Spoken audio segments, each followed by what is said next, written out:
Friends, investment లో మంచి company కనిపిస్తే వెంటనే ఆ స్టాక్ కొనాలనిపిస్తా ఉంటుంది. కానీ ఎంత గొప్ప బిజినెస్ అయినా ఎంట్రీ వాల్యుయేషన్ చాలా హైగా ఉంటే రిటర్న్స్ కోసం మనం ఎక్కువ కాలం వెయిట్ చేయాల్సి రావచ్చు. మీరు ఇన్వెస్ట్మెంట్ చేసేటప్పుడు కంపెనీ గ్రోత్ కి ఎక్కువ ఇంపార్టెన్స్ ఇస్తారా, లేక రీజనబుల్ వాల్యుయేషన్స్ వచ్చే వరకు పేషెన్సీగా వెయిట్ చేస్తారా? మీ అప్రోచ్ ఏంటో కామెంట్ లో చెప్పండి, డిస్కస్ చేసుకుందాం. Good evening friends, welcome to our channel GK. అందరికీ నమస్కారం అండి. ఇక మన విషయానికి వస్తే, మన దగ్గరలోని ఫార్మసీకి వెళ్లి మెడిసిన్ అడిగితే కొన్ని నిమిషాల్లో మన చేతిలో ఉంటుంది. కానీ ఆ మెడిసిన్ వెనక manufacturing, distributor, warehouse, inventory system, logistic, retail stores తో కూడిన భారీ సప్లై చైన్ పనిచేస్తా ఉంటుంది. మన Indian pharmacy retail market size సుమారు 24 to 27 బిలియన్ యుఎస్ అండి. అంటే లోయర్ ఎండ్ లోనే దాదాపు 2.3 lakh crores అన్నమాట.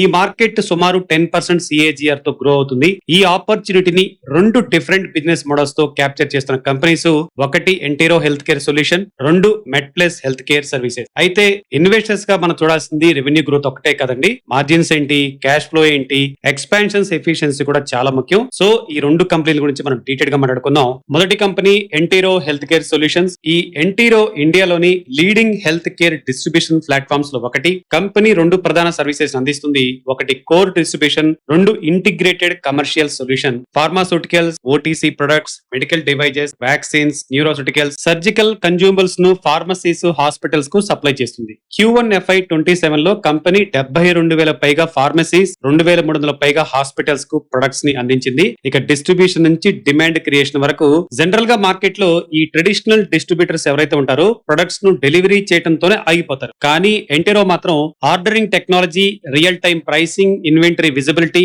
Manufacturer schemes tracking, product promotions వంటి ఎండ్ టు ఎండ్ సొల్యూషన్స్ అందిస్తుంది. ఫైనాన్షియల్ విషయానికి వస్తే Q1 FY27 స్ట్రాంగ్ గ్రోత్ ని పెర్ఫార్మ్ చేసింది చెప్పుకోవచ్చు. Q1 FY27 లో రెవెన్యూ 38.2% పెరిగి 1940.5 crore చేరుకుంది. ఇందులో organic growth 17.8%, like for like organic growth 19.6%, inorganic growth 20.4% ఉంది. ఇండియన్ ఫార్మాస్యూటికల్ మార్కెట్ సుమారు 13.8% గ్రో కాగా ఎంటీరో దానికంటే ఫాస్టర్ గ్రోత్ ని డెలివరీ చేసింది. ఇన్ఆర్గానిక్ గ్రోత్ కు FY26 ఎక్విజిషన్ సపోర్ట్ చేశాయి. కంపెనీ ఇన్సెప్షన్ నుండి 51 ఎక్విజిషన్స్ ని కంప్లీట్ చేసింది. కానీ Q1 FY27 లో కొత్తగా ఒక్క ఎక్విజిషన్ కూడా చేయలేదు. ఇప్పుడు ఫోకస్ కొత్త కంపెనీస్ కొనడంపై కాకుండా ఎగ్జిస్టింగ్ బిజినెస్ ను ఇంటిగ్రేట్ చేయడం అండ్ ప్రాఫిటబిలిటీని పెంచడంపై ఉంది. ఎంటీరో కీ కేటగిరీస్ అయిన surgical consumables, in vitro diagnostics, cardiovascular and orthopaedic devices and medical imaging. ఈ ఎంటీరో ఈ ప్రొడక్ట్స్ ను సప్లై చేయడమే కాకుండా ప్రమోషన్, డిమాండ్ జనరేషన్ కూడా చేస్తుంది. Q1 FY27 లో ఎబిటా మార్జిన్ 143 బేసిస్ పాయింట్స్ పెరిగి 5% చేరుకుంది.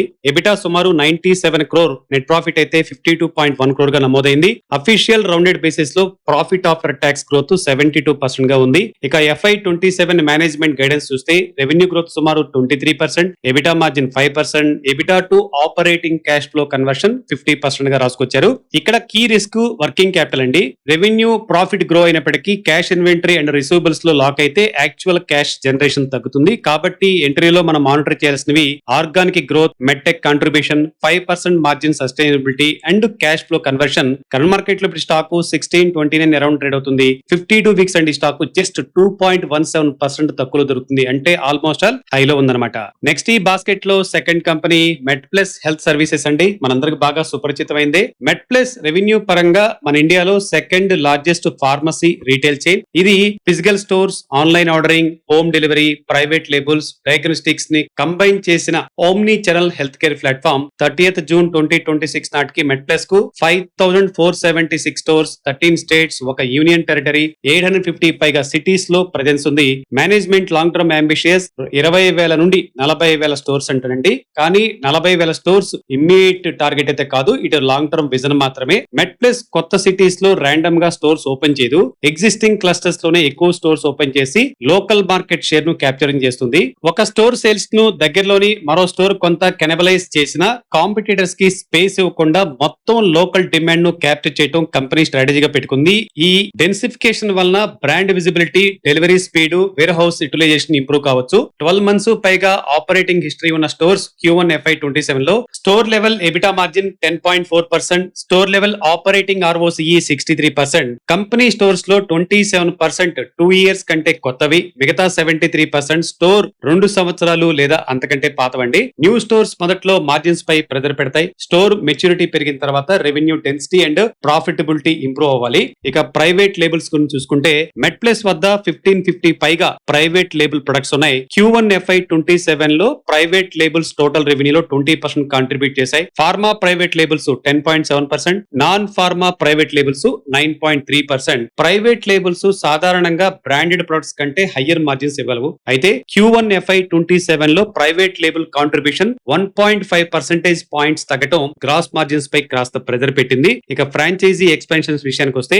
FY27 లో మెట్ ప్లస్ 800 నెట్ స్టోర్ ఎడిషన్స్ ని టార్గెట్ చేసింది. Broad strategy company owned and franchisee stores మధ్య అప్రాక్సిమేట్లీ 50-50 మిక్స్ గా ఉంది. కానీ Q1 FY27 లో యాడ్ చేసిన 146 నెట్ స్టోర్స్ లో 131 ఫ్రాంచైజీ స్టోర్స్ ఉన్నాయి. ఫ్రాంచైజీ మోడల్ లో ఇన్వెంటరీ అండ్ స్టోర్ క్యాపెక్స్ తక్కువ, ఎక్స్పెన్షన్ స్పీడ్ ఎక్కువగా ఉంటుంది. కానీ gross margin profile company owned store కంటే లోయర్ గా ఉండొచ్చు. ఇక రెవెన్యూ అయితే పెరిగింది, ప్రాఫిటబిలిటీ తగ్గింది. దాని గురించి మాట్లాడుకుందాం. Q1 FY27 లో ఫార్మసీ రెవెన్యూ 21.8% పెరిగి 1839.9 crore చేరుకుంది. కానీ ఫార్మసీ ఆపరేటింగ్ ఎబిటా 14.8% తగ్గి 58.8 crore కు పడిపోయింది. మార్జిన్ 3.2% గా ఉంది. కన్సాలిడేటెడ్ రెవెన్యూ 21.8% పెరిగి 1879.6 crore చేరుకుంది. అయితే ఆపరేటింగ్ ఎబిటా 65.1 crore 10.6% డిక్లైన్ అయింది.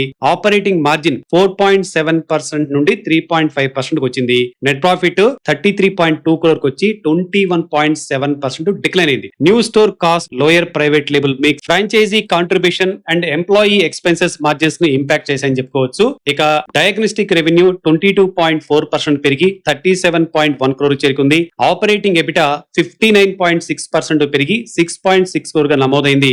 మార్జిన్ 13.6% నుండి 17.8% ఇంప్రూవ్ అయింది. డయాగ్నోస్టిక్ ప్రస్తుతం స్మాల్ సెగ్మెంట్ అయినప్పటికీ హయ్యర్ మార్జిన్ కారణంగా ఫ్యూచర్ ప్రాఫిటబిలిటీకి సపోర్ట్ ఇవ్వచ్చు. కరెంట్ మార్కెట్ లో స్టాక్ ఇప్పుడు 677 అరౌండ్ ట్రేడ్ అవుతుంది. బట్ 52 వీక్స్ అండి స్టాక్ 34% రెండుగా పడిపోయి ఉంది. ఫ్రెండ్స్, ఈ రెండు కంపెనీస్ ఎగ్జాక్ట్ పీర్స్ అయితే కావండి. ఎన్టీరోకి వచ్చేసరికి B2B health care distribution and medtech platform, met plus కి B2C pharmacy retail and diagnostic platform ఉంది. జస్ట్ కంపారిజన్ చూస్తే Q1 FY27 లో రెవెన్యూ గ్రోత్ ఎన్టీరోకి 38.2%, మెట్ ప్లస్ అయితే 21.8%, ఆపరేటింగ్ మార్జిన్ అయితే ఎన్టీరోకి 5%, మెట్ ప్లస్ కి 3.5%. ప్రాఫిట్ ఆఫ్టర్ ట్యాక్స్ ట్రెండ్ అయితే ఎన్టీరోకి 72% గ్రోత్ ఉంటే మెట్ ప్లస్ కి 21.7% డిక్లైన్ అయింది. నియర్ టర్మ్ లో Entero growth and margin trajectory strong గా కనిపిస్తుంది. మెట్ ప్లస్ కు మాత్రం largest retail network, consumer brand, private labels, mature store economics and diagnostic opportunities కనపడుతున్నాయి. వాల్యుయేషన్స్ స్నాప్ షాట్ ప్రకారం